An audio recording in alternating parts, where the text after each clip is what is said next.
नमस्कार, जय हिंद, जय भारत दोस्तों। स्वागत है आप सबका एक बार फिर से आपके अपने चैनल स्काई स्पीक्स पर। तो दोस्तों, कल 26 जून को शाम के 6:01 पर शुक्र रोहिणी नक्षत्र में प्रवेश करने वाले हैं और आगामी 7 जुलाई तक शुक्र रोहिणी नक्षत्र में ही रहेंगे। शुक्र और बुध का लक्ष्मी नारायण योग भी बनेगा वृषभ राशि में, क्योंकि शुक्र रोहिणी नक्षत्र के अंतर्गत वृषभ राशि के अंदर है। रोहिणी नक्षत्र का विस्तार वृषभ राशि के 10 डिग्री से लेकर 23 डिग्री 20 मिनट तक रहता है। और चूंकि रोहिणी नक्षत्र वृषभ राशि के अंतर्गत आता है और इसके स्वामी शुक्र भी हैं और नक्षत्र स्वामी चंद्रमा हैं, तो आज हम विस्तार से चर्चा करेंगे कि रोहिणी नक्षत्र का क्या फल रहेगा, रोहिणी नक्षत्र में उत्पन्न जातकों के लिए क्या शुभ है, क्या अशुभ है, उनका स्वभाव कैसा होता है, और साथ ही साथ सभी 12 लग्न राशियों पर इस गोचर का क्या प्रभाव रहेगा उस पर भी विस्तार से चर्चा करेंगे। और एक विशेष बात कि किन नाम अक्षरों के जातकों पर इस गोचर का विशेष प्रभाव रहेगा। तो बने रहिए मेरे साथ, इस वीडियो को शुरू से लेके अंत तक जरूर देखिएगा। और इसके अलावा यदि आप मुझसे किसी भी प्रकार का निजी ज्योतिषीय परामर्श लेना चाहते हैं तो स्क्रीन पर मेरा व्हाट्सएप नंबर दिया है। आपसे विनम्र निवेदन है, कृपया इस नंबर पर व्हाट्सएप के माध्यम से आप मुझे कंसल्टेशन या फिर परामर्श टाइप करके लिख करके मैसेज कर दीजिए। इसके बाद आगे की पूर्ण प्रक्रिया व जानकारी आपको उत्तर में मिल जाएगी। उसके पश्चात आप चाहें तो अपना अपॉइंटमेंट बुक करवा सकते हैं, शुल्क लागू रहेंगे। इसके अलावा हमारी वेबसाइट है www.skyspeaks.in, तो आप हमारी वेबसाइट के माध्यम से भी अपना अपॉइंटमेंट बुक करवा सकते हैं। तो जैसा कि मैंने बताया, शुक्र जो हैं कल 26 जून को शाम को 6:01 पर रोहिणी नक्षत्र में जा रहे हैं, जिसके स्वामी चंद्रमा है। शुक्र अपनी स्व राशि में है, वृषभ राशि में। तो सबसे पहले मैं आपको बता दूं कि रोहिणी नक्षत्र में उत्पन्न जातकों का स्वभाव कैसा होता है। बहुत ही शांत स्वभाव के होते हैं, यानी यदि आपका जन्म रोहिणी नक्षत्र में हुआ है और संयोगवश यदि आपकी कुंडली में शुक्र भी रोहिणी नक्षत्र में ही है और चंद्रमा शुभ स्थान में है, शुभ स्थिति में है, तो फिर आपका जो स्वभाव है बहुत ही शांत होगा, बहुत ही कोमल स्वभाव होगा आपका, मृदु स्वभाव, मीठा बोलने वाले। ऐसे लगता है जैसे कानों में मिश्री घुल गई हो, इतने शांत स्वभाव के। गुस्सा तो आपसे कोसों दूर रहता है और आप अपनी इसी कला से, अपनी इसी मीठी वाणी से सबका मन मोह लेते हैं और आप देखने में भी अत्यंत सुंदर हैं। आकर्षक व्यक्तित्व, सुंदर चेहरा, मीठी वाणी, इससे अधिक और क्या चाहिए। दूसरों को आप अपने आचार विचार व्यवहार और अपनी वाणी से मंत्र मुग्ध कर लेते हैं। नेचर लवर, आप प्रकृति प्रेमी हैं, फ्रेंडली हैं, सबसे मित्रवत व्यवहार। और इसके अलावा आर्ट्स, कला, संगीत, म्यूजिक, पोएट्री, शायरी, साहित्य प्रेमी, ये सभी फील्ड आपके लिए ही बने हैं। और कोई बड़ी बात नहीं कि आपके प्रोफेशन जो हैं इन्हीं से किसी संबंधित फील्ड से हो। इसके अलावा भी hotel, restaurant, interior decoration, beauty, जहां भी सौंदर्य की बात हो, सुंदरता की बात हो, जहां भी फैशन की बात हो, जहां भी डेकोरेशन की, साज सज्जा की बात हो, तो वहां आपका प्रोफेशन उससे संबंधित हो सकता है। इसके अलावा डेयरी प्रोडक्ट्स, प्रॉपर्टी आदि में भी आप अपना व्यवसाय चुन सकते हैं।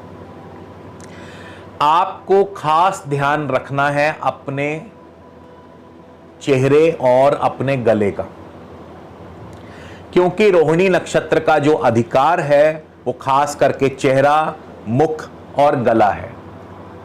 तो जब भी कोई पीड़ा होगी, जब भी रोहिणी नक्षत्र पीड़ित होगा, तो अक्सर आपको चेहरे संबंधी कोई ना कोई समस्या या मुख संबंधी या गले संबंधी कोई ना कोई समस्या जो है वो पैदा होगी। और अब हम बात करेंगे कि किन नाम अक्षर वालों को शुभ फलों की प्राप्ति होगी।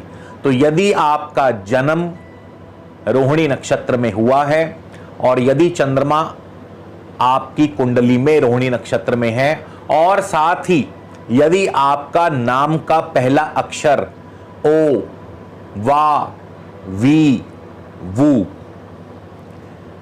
यदि आपका नाम का पहला अक्षर ओ, वा, वी, वू यानी ओ और वी से स्टार्ट होता है, अंग्रेजी का ओ अक्षर या अंग्रेजी का वी अक्षर से आपके नाम का पहला अक्षर स्टार्ट होता है, तो फिर आपके लिए यह गोचर अत्यंत ही शुभ फल लेकर के आया है और विशेष प्रभाव देगा।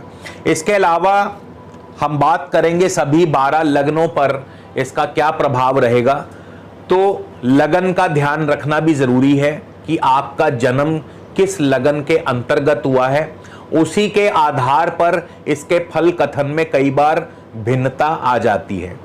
और टाइम स्टैम्प्स के लिए टिक मार्क्स को फॉलो करते जाइए। तो सबसे पहले हम शुरुआत करेंगे मेष लगन से कि मेष लगन के लिए शुक्र का यह गोचर जो है आपको कैसा फल प्रदान करेगा। और जिनको भी इस समय वर्तमान में आप किसी भी लगन में उत्पन्न हो, किसी भी लगन में आपका जन्म हुआ हो, लेकिन जिनको भी इस समय शुक्र की ही या तो महादशा या अंतरदशा या प्रत्यंतर दशा चल रही है, तो ये गोचर विशेष रूप से आपके लिए प्रभावी रहेगा। तो मेष लगन वालों को कैसा और क्या फल देंगे। धनेश और सप्तमेश शुक्र रोहिणी नक्षत्र में चले गए हैं, चंद्रमा के नक्षत्र में, और चंद्रमा आपके चौथे भाव के स्वामी हैं। और चंद्रमा यदि आपकी कुंडली में शुभ स्थान में है तो फिर यकीन मानिए जमीन जायदाद से आपको भरपूर लाभ होगा। नए भूमि, नए भवन सुख की प्राप्ति, नए वाहन सुख की प्राप्ति हो सकती है, नया वाहन खरीद सकते हैं। पढ़ाई में आपका प्रदर्शन बहुत बढ़िया रहेगा। पारिवारिक सुख की वृद्धि होगी, यानी परिवार में खुशनुमा माहौल बनेगा। यदि आप जनतक कार्यों से जुड़े हैं, नेता या अभिनेता के तौर पर, तो जनता में आपको आपका वर्चस्व कायम होगा, आपको भरपूर समर्थन प्राप्त होगा। आर्थिक स्थिति आपकी मजबूत होगी, व्यापार आपका बढ़िया चलेगा। इसी तरह वृषभ लगन के लिए क्या फल मिलेंगे। तो वृषभ लगन के स्वामी स्वयं शुक्र हैं। लगन और छठे भाव के स्वामी शुक्र जो हैं रोहिणी नक्षत्र चंद्रमा के नक्षत्र में है और चंद्रमा आपके तृतीय भाव के स्वामी हैं। तो चंद्रमा की शुभ स्थिति अगर आपकी कुंडली में है तो फिर आपको पराक्रम से, मेहनत से कार्यों में सफलता हासिल होगी। भाग दौड़ अवश्य बनी रहेगी। Media, IT, communication sector, brokerage, एजेंटी, सेल्समैनशिप, इन क्षेत्रों से आपको बहुत लाभ होगा। मान सम्मान भी बढ़ेगा और नौकरी में भी आपको अनुकूलता प्रदान करते हैं, यानी नौकरी में भी आपका दबदबा कायम रहेगा। बॉस आपसे प्रसन्न रहेंगे और समय पर आपके कार्य संपन्न होंगे। मिथुन लगन की बात करें तो मिथुन लगन से शुक्र द्वादश और पंचम भाव के स्वामी हैं और द्वादश भाव में बैठे हैं।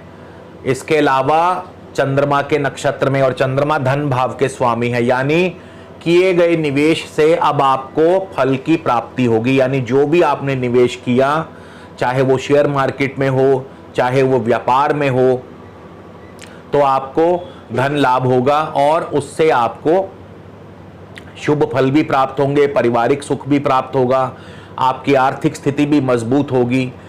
वाणी से जुड़े कार्यों से आपको बहुत ही लाभ मिलने वाला है। खास करके जो लोग अभिनेता हैं, कला से जुड़े हैं, संगीत से जुड़े हैं, सिंगर हैं या टीचर हैं, प्रोफेसर हैं, जिनका वाणी से जुड़ा कार्य है, लेक्चरर, प्रोफेसर, लॉयर, वकील, इनके लिए बहुत ही शुभ फल रहेंगे। यानी आपको हर कार्य में सफलता और आपकी आर्थिक स्थिति भी मजबूत होगी, पारिवारिक सुख भी आपका बढ़ेगा, यानी परिवार में भी खुशनुमा माहौल रहेगा। बस हाँ, अत्यधिक खर्चे जो हैं उन पर थोड़ा काबू रखें, सेहत का ध्यान रखें। नौकरी पेशा व्यक्तियों को हो सकता है किसी किसी जातक को परेशानी आ सकती है। इसके बाद कर्क लगन की बात करें तो कर्क लगन से शुक्र जो हैं लाभेश हैं, लाभ स्थान के स्वामी हैं, लाभ स्थान में ही बैठे हैं और चौथे भाव के स्वामी हैं और चंद्रमा के नक्षत्र में, यानी कर्क लगन के स्वामी चंद्रमा के ही नक्षत्र में हैं। तो क्या करेंगे? चंद्रमा यदि शुभ हैं तो मान सम्मान की वृद्धि होगी, कोशिशों द्वारा कार्यों में सफलता हासिल होगी, आपका वर्चस्व कायम होगा, अधिकार क्षेत्र बढ़ेंगे आपके, जमीन जायदाद से लाभ होगा, पढ़ाई में आपका प्रदर्शन बहुत बढ़िया रहेगा और भूमि, भवन, वाहन आदि सुखों की आपको प्राप्ति होगी और पारिवारिक सुख भी बढ़ेगा। इसी तरह सिंह लगन की बात करें तो सिंह लगन से शुक्र दशम और तृतीय भाव के स्वामी हैं, चंद्रमा के नक्षत्र में है शुक्र और चंद्रमा जो है द्वादश भाव के स्वामी हैं। अब चंद्रमा क्योंकि द्वादश भाव के स्वामी हैं तो खर्चों की अधिकता बनी रहेगी, खर्च अधिक होंगे, निवेश बढ़ेगा, स्वास्थ्य का भी थोड़ा ध्यान रखना होगा। हाँ, यदि आप विदेशी व्यापार से संबंध रखते हैं तो विदेशी व्यापार खूब फलेगा फूलेगा, भाग दौड़ भी बनी रहेगी, यात्राओं आदि के योग भी बन सकते हैं, विदेश यात्रा या फिर आपको विदेशों से अच्छे लाभ, अच्छे ऑर्डर्स प्राप्त हो सकते हैं। कन्या लगन की बात करें तो कन्या लगन से शुक्र नवम और द्वितीय भाव के स्वामी हैं और शुक्र चले गए हैं रोहिणी यानी चंद्रमा के नक्षत्र में और चंद्रमा लाभेश हैं। तो सबसे पहले तो कार्यों में सिद्धि और सफलता आपके लिए, कार्यों में सिद्धि और सफलता दिलवाते हैं, लंबी दूरी की यात्राएं करवाते हैं, धार्मिक यात्राएं भी हो सकती हैं, आपकी आर्थिक स्थिति मजबूत होती है, मित्रों का, भाई बंधुओं का सुख सहयोग, पार्टी शार्टी, मनोरंजन आदि के सुख साधन आपके बनते रहेंगे। तो आपके लिए, कन्या लगन के लिए भी ये गोचर अत्यंत शुभ फल प्रदान करेगा। इसी तरह तुला लगन की बात करें, शुक्र अष्टम भाव में है, लगन के स्वामी हैं, अष्टम भाव में बैठे हैं लेकिन चंद्रमा के नक्षत्र में और चंद्रमा दशम भाव के स्वामी हैं। तो चंद्रमा यदि शुभ हैं तो आपका मान सम्मान भी बढ़ेगा, नौकरी में भी आपको पद और प्रतिष्ठा प्राप्त होगी, कारोबार भी आपका बढ़ेगा, कार्यों में सफलता मिलेगी। इसके अलावा किसी किसी जातक को थोड़ी बहुत बाधाएं आ सकती हैं, खासकर जिनका चंद्रमा शुभ ना हो, अन्यथा बाकी जातकों को, अन्य जातकों को यदि चंद्रमा शुभ है तो हर कार्य में सफलता और लाभ अवश्य प्राप्त होगा और इससे आपका नाम और ज्यादा बढ़ेगा। इसी तरह वृश्चिक लगन की बात करें तो वृश्चिक लगन से शुक्र सप्तम और द्वादश भाव के स्वामी हैं, चंद्रमा के नक्षत्र में, चंद्रमा नवम भाव के स्वामी हैं। तो चंद्रमा यदि आपकी कुंडली में शुभ है तो पिता की तरक्की, पिता की तरफ से सुखद फल, सुखद अनुभव प्राप्त होंगे, धार्मिक यात्राएं हो सकती हैं, लंबी दूरी की यात्राएं, इंपोर्ट एक्सपोर्ट का कारोबार आपका खूब फलेगा फूलेगा और व्यापार भी बढ़ेगा। किसी किसी जातक को जिनका चंद्रमा यदि शुभ नहीं है तो उनको स्वास्थ्य संबंधी परेशानी आ सकती है, खास करके जैसा मैंने बताया कि रोहिणी नक्षत्र का जो अधिकार है वो चेहरे पर और गले पर है तो गले संबंधी समस्या आ सकती है। इसी तरह धनु लगन की बात करें तो धनु लगन से भी चंद्रमा छठे और 11वें भाव के स्वामी हैं और माफ कीजिए शुक्र, धनु लगन से शुक्र छठे और 11वें भाव के स्वामी हैं और चंद्रमा के नक्षत्र में चंद्रमा अष्टम भाव के स्वामी हैं। तो धनु लगन के लिए यह गोचर थोड़ा सा चिंताओं वाला हो सकता है, परेशानी वाला हो सकता है। हाँ, अगर आपकी कुंडली में चंद्रमा शुभ है तब कोई चिंता परेशानी की बात नहीं, लेकिन अगर कुंडली में चंद्रमा पीड़ित हैं तो फिर आपके मार्ग में बाधाएं भी पैदा होंगी, नौकरी में दिक्कतें होंगी, आर्थिक हानि, स्वास्थ्य हानि, धन हानि और आपको कोई ना कोई पारिवारिक चिंता भी या कष्ट आदि हो सकता है, चोट आदि लग सकती है, दुर्घटना आदि हो सकती है, स्वास्थ्य हानि हो सकती है। तो आपको धनु लगन वालों को थोड़ा सावधान रहना होगा। इसी तरह मकर लगन की बात करें, मकर लगन से शुक्र पंचम और दशम भाव के स्वामी हैं और चंद्रमा के नक्षत्र में चंद्रमा सप्तमेश हैं, सप्तम भाव के स्वामी हैं। यदि चंद्रमा आपकी कुंडली में शुभ है तो आपका कारोबार और व्यापार बढ़िया चलेगा, कारोबार में अच्छी तरक्की भी होगी, लेकिन विरोधी पक्ष आपको परेशान कर सकता है। यदि कोई कानूनी उलझने हैं तो उसमें दिक्कत परेशानी आ सकती है। कारोबार और दाम्पत्य जीवन आपका बढ़िया रहेगा, उसमें कोई दिक्कत परेशानी नहीं, बस केवल विरोधियों से ज़रा बच करके रहिएगा। इसके बाद कुंभ लगन की बात करें तो शुक्र जो हैं चौथे और नवम भाव के स्वामी हैं और शुक्र चंद्रमा के नक्षत्र में है, चंद्रमा षष्ठेश हैं, छठे भाव के स्वामी हैं। स्वास्थ्य का थोड़ा ध्यान रखिए, खास करके गले का या चेहरे संबंधी कोई ना कोई समस्या या मुख संबंधी कोई ना कोई समस्या या गले संबंधी कोई ना कोई समस्या हो सकती है। इसके अलावा आपको पेट का भी ध्यान रखना है, पेट संबंधी कोई ना कोई समस्या हो सकती है। नौकरी में आपके लिए बहुत बढ़िया रहेंगे, नौकरी में आपको शुभ फल प्राप्त होंगे, या नौकरी नहीं है तो नौकरी मिल जाएगी, आर्थिक स्थिति आपकी मजबूत होगी और शत्रु आपके सामने दबे रहेंगे अगर चंद्रमा की स्थिति आपकी कुंडली में शुभ है। अन्यथा विपरीत फल प्राप्त होंगे, लेकिन फिर भी कुंभ लगन वालों के लिए आर्थिक स्थिति मजबूत होगी, पढ़ाई में आपका प्रदर्शन बहुत बढ़िया रहेगा, लंबी दूरी की यात्राएं हो सकती हैं और इसके अलावा नौकरी में आपको हर प्रकार से तरक्की व सफलता के संकेत बनते नजर आते हैं। मीन लगन की बात करें तो मीन लगन से शुक्र तृतीय और अष्टम भाव के स्वामी हैं और चंद्रमा के नक्षत्र में चंद्रमा पंचम भाव के स्वामी हैं। तो मीन लगन वालों के लिए थोड़ा सा सामान्य फल ही रहेगा, ज्यादा की उम्मीद नहीं। हाँ, पंचम भाव के स्वामी चंद्रमा यदि शुभ स्थिति में है तो फिर आपको आपकी संतान की तरक्की, संतान सुख की प्राप्ति, संतान को लाभ होगा या संतान से लाभ होगा और इसके अलावा शेयर मार्केट से भी लाभ हो, लेकिन वहां पे शेयर मार्केट से थोड़ा ध्यान रखिए क्योंकि शुक्र अष्टमेश भी हैं और भागा दौड़ी बनी रहेगी। कार्यों में थोड़ी सी विघ्न के बाद सफलता प्राप्त होगी, खास करके नौकरी पेशा व्यक्तियों के लिए। अभी नौकरी में आपके लिए प्रतिकूल परिस्थितियां होंगी, यानी नौकरी में दिक्कत और परेशानी का सामना करना पड़ सकता है। तो आपने देखा दोस्तों किस प्रकार से शुक्र का 12 लग्नों पर फल रहेगा। और यदि आपको किसी भी लगन में आप उत्पन्न हैं, किसी भी लगन में आपका जन्म हुआ है और यदि आपको किसी भी प्रकार से अशुभ फल प्राप्त हो, जैसे धनु लगन वालों के लिए या मीन लगन वालों के लिए फल जो है वो ज़्यादा शुभ नहीं है, तो ऐसे में आप क्या कर सकते हैं, बहुत सरल उपाय है। ऐसे में कोई भी आसपास यदि शिव मंदिर है, कोई भी शिव मंदिर हो तो वहाँ गौरजा माता यानी माँ पार्वती को आप श्रृंगार की वस्तुएं अर्पित करें और भगवान शिव पर आप कच्ची लस्सी या जल आदि अर्पित करें, तो इससे आपको हर प्रकार के शुभ फलों की प्राप्ति होगी और माँ पार्वती और भगवान शिव की आप पर कृपा बनी रहेगी। तो इसी के साथ दोस्तों आपसे विदा लेता हूं, अगले वीडियो में फिर मुलाकात होगी, तब तक के लिए नमस्कार, जय हिंद, जय भारत।